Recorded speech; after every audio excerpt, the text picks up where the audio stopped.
చాలా కాలం క్రితం ఒక ప్రశాంతమైన మరియు నిశ్శబ్దమైన రాత్రిలో ఆకాశంలో ఒక నక్షత్రం ప్రకాశించింది.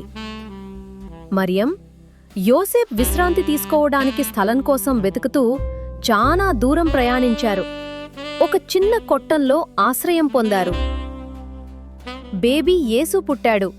వారు ఆయనను పశువుల తొట్టిలో మెల్లగా పడుకోబెట్టారు. ఆ క్షణంలో బంగారు వెలుగుతో చుట్టూ ప్రకాశించింది.